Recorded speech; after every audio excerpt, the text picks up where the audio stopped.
Next application है smart agriculture में। क्योंकि आज भी आपको पता है कि हमारा देश कृषि प्रधान देश है। एग्रीकल्चर पे हम लोग बहुत हद तक डिपेंडेंट हैं। और डेफिनेटली हम कितने भी ग्रो कर जाएं, कितने भी इंडस्ट्रीज़ को बना लें, कितने भी मशीन्स को बना लें, लेकिन खाने के लिए फूड तो चाहिए ही सबको। स्मार्ट एग्रीकल्चर इसलिए बहुत इम्पॉर्टेंट है कि जो भी हम लोग जो आपका जो प्रोड्यूस है, हमारा जो एग्रीकल्चरल प्रोड्यूस है, वो हमें चाहिए, हमारे लाइफ का इंटीग्रल पार्ट है। तो एग्रीकल्चर को स्मार्ट बना के कहीं ना कहीं हम जो क्रॉप है, जो फूड प्रोडक्शन है, उसको हम और बेटर बना सकते हैं और एफिशिएंट बना सकते हैं। तो यहाँ क्या है स्मार्ट एग्रीकल्चर में, with the continuous increment in the world's population the demand of food supply has extremely raised. तो डेफिनेटली वर्ल्ड का जो पॉपुलेशन है वो बढ़ता जा रहा है, कंटिन्यूअस इंक्रीमेंट है, उसमें लगातार बढ़ोतरी है। और इसके वजह से अब पॉपुलेशन में बढ़ोतरी होगी तो डेफिनेटली सबको खाने के लिए फ़ूड तो चाहिए, यानी फ़ूड का डिमांड भी बढ़ता चला जाएगा। तो फूड सप्लाई का जो डिमांड है ना वो भी बहुत बढ़ता चला जा रहा है, जैसे जैसे है पॉपुलेशन पूरे वर्ल्ड का इंक्रीज़ करता जा रहा है। इवन हमारी कंट्री का पॉपुलेशन इंक्रीज़ करता जा रहा है, तो फूड का डिमांड भी डेफिनेटली उसी हिसाब से बढ़ता चला जाएगा।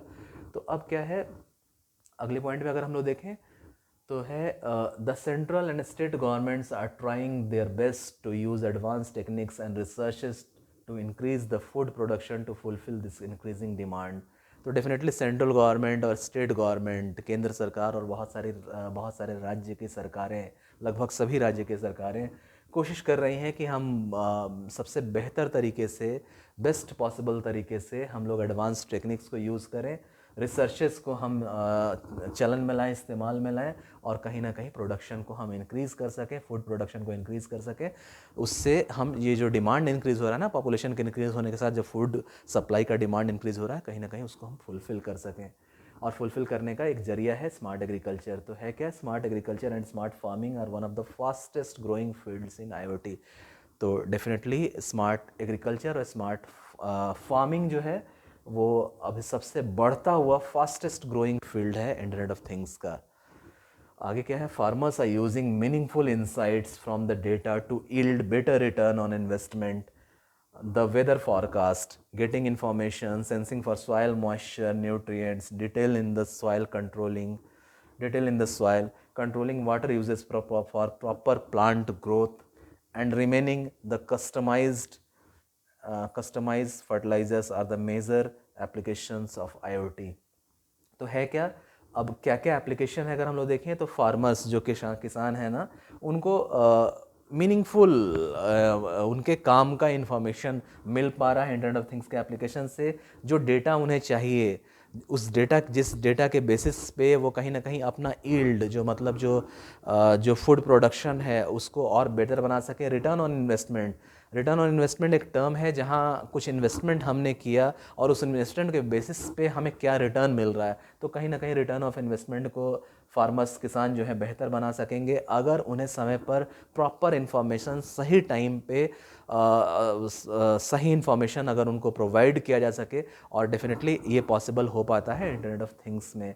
तो कहीं ना कहीं मीनिंगफुल डेटा उनको मिल पाए जिससे उनका रिटर्न ऑफ इन्वेस्टमेंट बेटर हो पाए। और वो डेटा क्या होगा, तो डेफिनेटली वेदर फॉरकास्ट का किसानों को अगर समय रहते मौसम विभाग से प्रोसेस होकर सूचना मिल जाए कि अभी वेदर का क्या सिचुएशन है, बारिश होने की कितनी संभावना है, तो इससे डेफिनेटली, या सूखा रहेगा तो कैसे क्या रहेगा, वेदर में आपके एयर में, आसपास के सराउंडिंग एयर में ह्यूमिडिटी का परसेंटेज क्या है, टेम्परेचर लेवल क्या है, तो ये सारी चीज़ें पता चलेगा तो बेहतर तरीके से वो प्लानिंग कर सकेंगे कि कब फसल को बोना है या नहीं बोना है, कब किस तरह से फार्मिंग करनी है।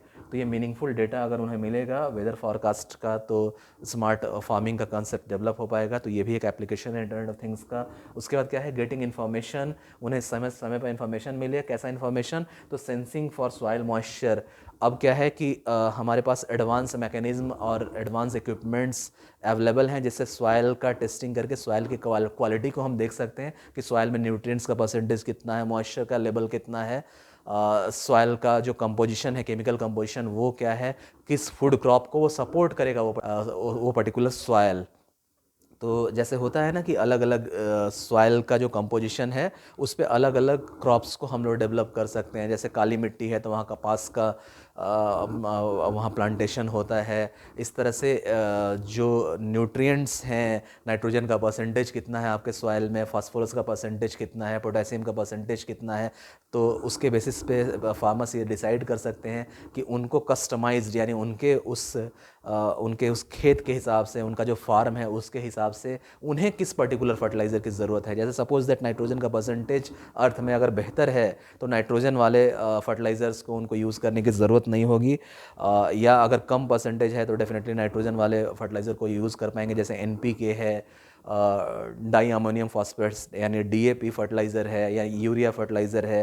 तो डिपेंड करेगा, अगर उनको सही समय पर इंटरनेट ऑफ थिंग्स के एप्लीकेशन से सेंस होकर उनके सॉइल का कंपोजिशन पता चल सके तो वो डिसाइड कर सकते हैं, प्लान कर सकते हैं कि कैसे अपने यील्ड को, अपनी फसल को और बेहतर बना पाएंगे, कैसे अपनी फार्मिंग को और बेहतर बना पाएंगे। तो ये एक बेहतरीन एप्लीकेशन है इंटरनेट ऑफ थिंग्स का। इस तरह से क्या है, वाटर के यूज़ को वो कंट्रोल कर सकते हैं, कितना वाटर की रिक्वायरमेंट है उनके क्रॉप को, वो अगर प्रॉपर इन्फॉर्मेशन उनको समय पे मिल सके तो वाटर की यूज़ को कंट्रोल कर सकते हैं। और वाटर का यूज़ भी ऐसा कि आपके प्लांट के ग्रोथ के लिए कितना वाटर की ज़रूरत है उसको वो डिसाइड कर सकते हैं। कस्टमाइज फर्टिलाइज़र, जो अभी मैंने बताया आपको कि फर्टिलाइज़र को उनके फसल के हिसाब से, जैसे क्या है कि उनके खेत के हिसाब से, जैसे उनका जो फार्म है, उनके जो खेत हैं, उनके फार्म में अगर उन सॉइल का क्या कंपोजिशन है, केमिकल कंपोजिशन, सॉइल में कौन कौन से न्यूट्रिएंट्स अवेलेबल हैं, मॉइस्चर का लेवल क्या है, वो पता चल जाए तो फर्टिलाइज़र को अपने फार्म के हिसाब से वो डिज़ाइन करा सकते हैं, कहीं ना कहीं कस्टमाइज्ड करा सकते हैं। तो बहुत हेल्पफुल होगा और मेजर एप्लीकेशन है वो IoT का, जिससे हम IoT के इस्तेमाल से स्मार्ट एग्रीकल्चर के कॉन्सेप्ट को चलन में ला रहे हैं और भी बेहतर बना पा रहे हैं एग्रीकल्चर प्रोडक्ट्स को। और पॉपुलेशन के वजह से जो फूड सप्लाई का डिमांड इंक्रीज़ कर रहा है उसको हम लोग फुलफ़िल करेंगे बेटर प्रोडक्शन करके इंटरनेट ऑफ थिंग्स के एप्लीकेशन से। तो स्मार्ट एग्रीकल्चर भी एक सेक्टर है जहाँ इंटरनेट ऑफ थिंग्स का हम ब्रॉड एप्लीकेशन करते हैं। इमेजेस में हम लोग देख लें तो इमेजेस में आपको दिख रहा होगा किस तरह से स्मार्ट हम लोग एग्रीकल्चर और स्मार्ट फार्मिंग को इस्तेमाल कर रहे हैं इंटरनेट ऑफ थिंग्स के एप्लीकेशन से।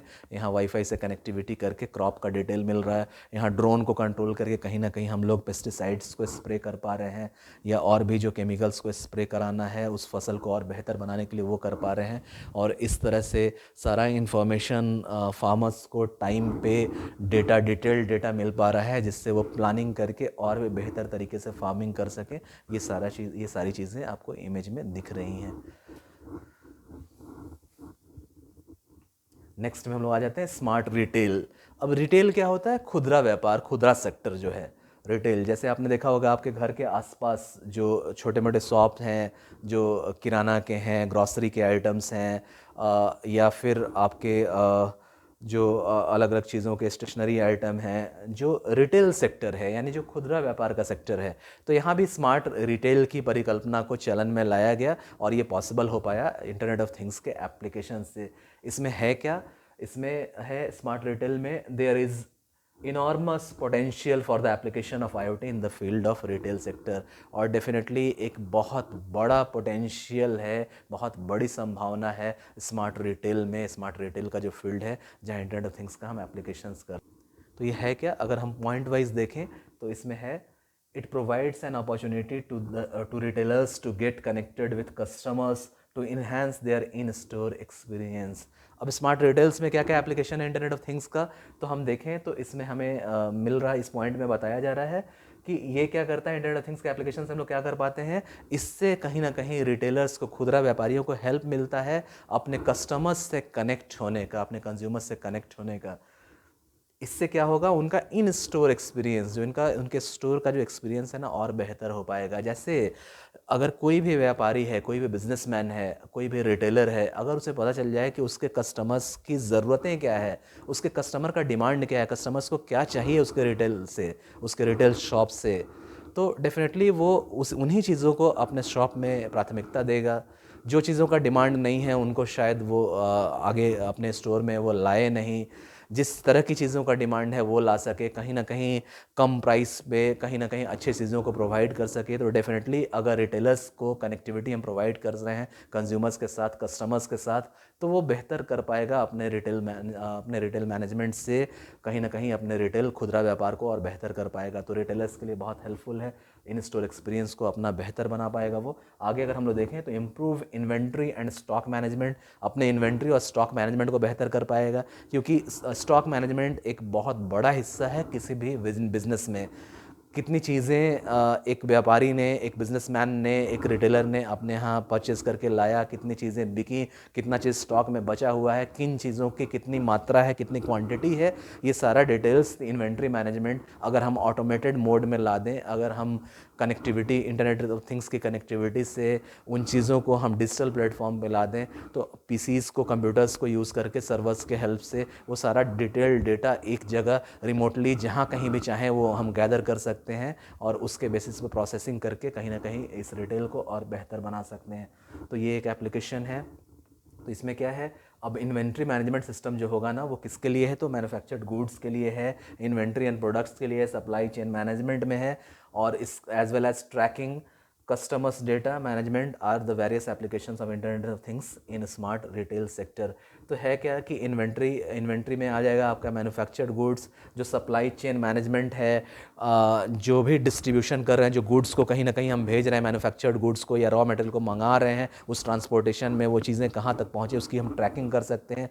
कौन सी चीज़ें किस रिटेलर के यहाँ पहुँचा, किस सेक्टर में पहुँचा, किस डिस्ट्रीब्यूटर के यहाँ गया, वो स्टॉक कहाँ पे एंट्री हुई, वो सारी चीज़ों का मैनेजमेंट, उन सारी चीज़ों को डिजिटल प्लेटफॉर्म पे हम ला सकते हैं सर्वर से कनेक्टिविटी करके। जहाँ चाहे वहाँ हम उन डेटा को फेच कर सकते हैं, गैदर कर सकते हैं, प्रोसेस कर सकते हैं, कमांड एंड कंट्रोल दे सकते हैं, और उससे कहीं ना कहीं आपका स्मार्ट रिटेल बेहतर हो पा रहा है। तो ये सारे एप्लीकेशंस हैं आपके स्मार्ट रिटेल सेक्टर में इंटरनेट ऑफ थिंग्स के।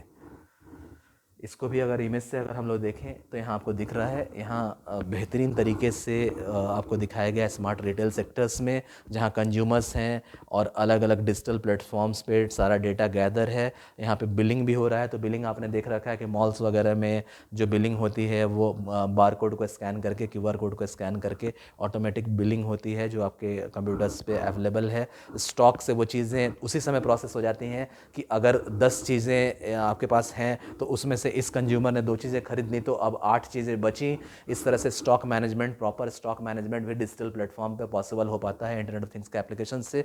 कंज्यूमर्स का इंटरेस्ट क्या है, एक पर्टिकुलर कंज्यूमर जो जिसका रजिस्ट्रेशन ये है, उसका फ़ोन नंबर ये है। आपने देखा होगा कि मॉल्स वगैरह में आपके फ़ोन नंबर का डिटेल्स भी मांगते हैं लोग वहाँ पे, और अगर आप प्रोवाइड करें तो आपका डिटेल्स वहाँ सेव रहता है। तो इससे ये भी ट्रैक किया जा सकता है कि एक पर्टिकुलर कस्टमर जो आ रहा है, ये पर्टिकुलर कस्टमर है, ये कौन सी चीज़ों में इंटरेस्ट रखता है, इसका डिमांड क्या है। इस तरह से सारे कंज्यूमर्स का डेटा कलेक्ट करके हम एक इंटीग्रेटेड मॉड्यूल बना सकते हैं कि ओवरऑल कंज्यूमर्स का डिमांड क्या है, कंज्यूमर्स को कौन कौन सी चीज़ें चाहिए, किस सेक्टर में वो एम्फेसिस कर रहे हैं, उसके हिसाब से वो अपनी क्वालिटी को बेहतर कर सकता है, उन चीज़ों को वहाँ पे ला सकता है, और भी उन वैसी चीज़ों को परचेस कर सकता है जिनका डिमांड ज़्यादा है। इस तरह से सारा रिकॉर्ड जो है ना, सारा इन्वेंट्री, सारा स्टॉक में कितनी चीज़ें हैं, कितना चीज़ इस रिटेलर ने ख़रीदा, कितनी चीज़ें बिक गई, कितना चीज़ बचा है, कितनी चीज़ों को उसने डिमांड में डाल रखा है सप्लायर से या इंडस्ट्री से कि फ़र्दर और भी वो चीज़ें पहुँचें, वो चीज़ें पहुँची कि नहीं पहुँची, अगर नहीं पहुँची तो कहाँ पे अभी हैं ट्रांसपोर्टेशन में, किस एरिया में है, इंडस्ट्री से चला कि नहीं, यहाँ पे पहुँचा कि नहीं, अगर नहीं पहुँचा तो किस जगह पे है, GPS ट्रैकिंग पॉसिबल है। तो एक बहुत इमर्जिंग सेक्टर है। यहाँ हम लोग देख सकते हैं कि इस तरह से सारा डिटेल्स इंटरनेट ऑफ थिंग्स के एप्लीकेशंस से इस रिटेल सेक्टर को इम्प्रूव कराने में, एफिशिएंट कराने में, इकोनॉमी को बेहतर बनाने में एक इम्पॉर्टेंट रोल है, और कहीं ना कहीं एक बेहतर एप्लीकेशन है इंटरनेट ऑफ थिंग्स का। तो ये एक सेक्टर था।